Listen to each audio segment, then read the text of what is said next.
makubwa ambayo alikuwa nayo katika ule mchezo.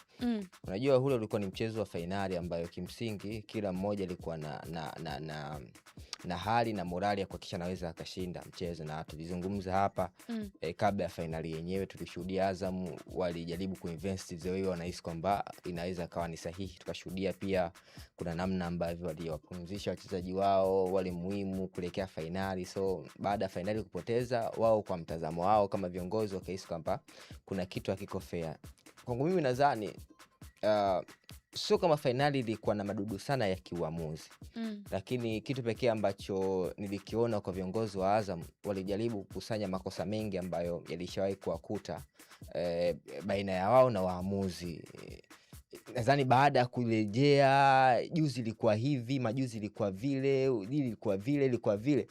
Mwisho wa siku hata sehemu ndogo ambayo kimsingi hauwezi kulalamika, yani haipaswi kulalamika, unaweza jikuta unalalamika. Yani unakuta tayari mtu analisonona kama msimaga aso, mtu ana kisonono ndani kwa maana why mimi kila siku, why always me. Yani kila siku mimi. Yani ile ndio ilosababisha viongozi wa Azam kuzungumza zile kauli. Of course inaumiza ukiwa kama kiongozi ambaye unawekeza fedha nyingi, unajaribu kuweka mazingira mazuri kwa timu yako ili iweze kushindana vizuri. Unakuta kuna sehemu inawakwamisha, na miongoni mwa sehemu ambayo inawakwamisha ni maeneo hayo mawili unazungumza, kwamba eneo la management kwa maana shirikisho kwa ujumla, na eneo la waamuzi ambalo kimsingi lazima utagusa pia management. Kwa hiyo kwangu mimi ukizungumza lawama kubwa ambazo wamezitoa Azam sio tu kwa waamuzi kama watu walivyosikia kauli.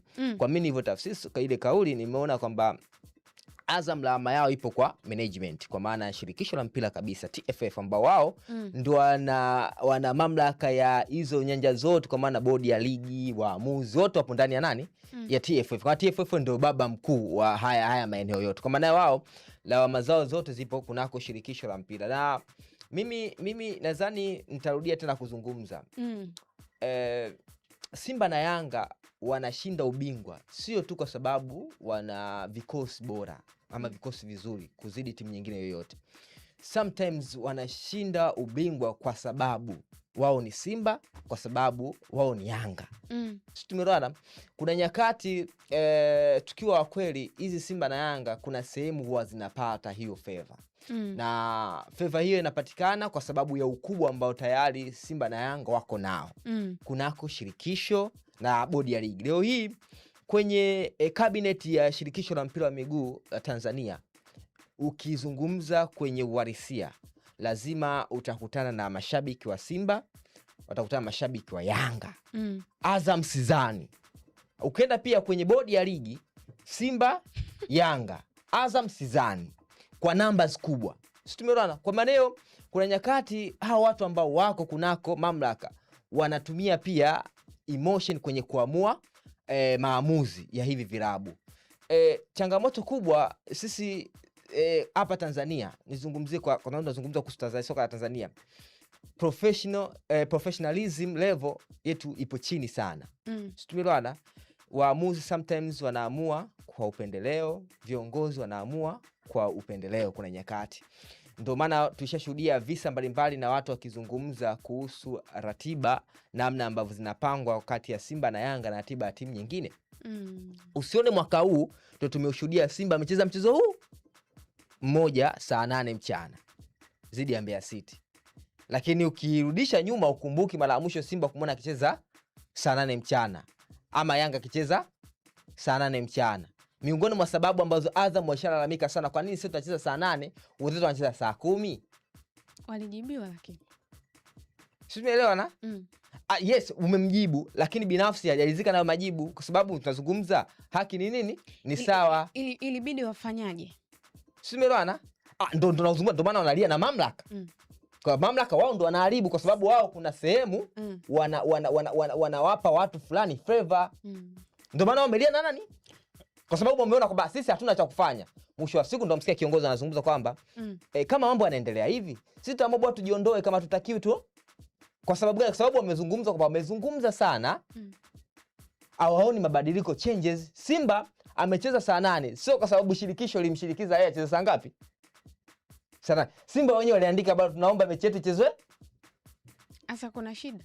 Hakuna shida. Ndio nazungumza kwamba sio kwa matakwa Kwa maana Simba kama angesema hata kucheza saa 8 wasingecheza mchezo basi uongozi kama ulikuwa ndio kuna kitu kimoja kuna siku moja Fungameza nilikusikia ukitoa miongoni mwa sababu za hivi vilabu kuto kucheza saa 8 ukisema kwamba ni pamoja na broadcaster kuhitaji hivi, lakini pia na mapato pia, kwa maana ya kuangalia muda gani ambao watu wanakuwa na hata bodi imewahi kuzungumza hivi. Hiki kitu hata wewe umeshawahi kukizungumza. Ndio nikazungumza kitu kimoja kwamba kuna kitu hakiko sawa, kwa maana kwamba sasa ili wewe uweze kufikia hatua ya kuleta mapato kama anayoleta Simba, uweze broadcaster waweze kuhitaji mchezo wako kuwa katika nafasi fulani, si lazima na wewe upambane uhakikishe unafikia pale alipo Simba na Azam.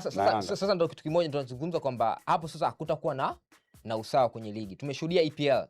Mara ngapi Manchester United anacheza saa 7 saa 8? Tujikite hapa. Ndio maana nazungumza kitu kimoja kwamba kuna usawa ambao hauko. Hapo kwenye kitu ambacho hakiko sawa. Tunaomba uweke wazi hicho kitu ambacho hakipo sawa. Wasikie wenye mamlaka. Of course vitu ambavyo vinavyolaumiwa ni maamuzi ya waamuzi kwa mujibu wa Azam mwenyewe, ambao pia Yanga wanaumizwa na Simba wanaumizwa. Yes, ila kwa wao wanahisi kwamba yamezidi zaidi. Ndio wamezungumza. Hata sio kwa wao. Binafsi wewe ukiachana na wale wazungumza. Of course ipo. Imezidi zaidi ipo na sio mara moja sio mara mbili, na wamekutana na hiyo heka. Kwa bahati mbaya mechi za Azam huwa watu hawazitolei macho sana kama namna ambavyo mechi ya Simba na Yanga namna ambavyo wanaangalia, kwa sababu kuna nyakati mtu watu gani sasa hivi, watu wengi in general nazungumza sisi audience ambao tumekuwa tukipewa nafasi kubwa ya kuzungumza. Tumeelewana, mara nyingi mechi za Azam watu hawazitolei macho, na sio Azam tu, hata vilabu vingine vidogo hivi vya madaraja ya kati wamekuwa kukutana na hiyo heka ya kunyonya sana na waamuzi. Lakini pia kuna nyakati hizo mambo ya ratiba namna ambavyo yalivyo pia wana haki. Bibi binafsi nadhani kile ambacho amekizungumza it's correct kabisa, kwa sababu sio malalamiko haya kutokana na mchezo wa finali peke yake. Ni malalamiko ambayo yametoka muda, kwa sababu kuna nyakati tunazungumza kwamba kwa nini Azam anawekeza vizuri na nini, lakini nyuma yake behind kuna vitu vingi ambavyo vinawakwamisha wao kuto kufikia malengo ambayo wamejiwekea kutokana na kile ambacho wanakiinvest. Sawa. Harrison, nirejee kwako kwenye Fungameza amezungumza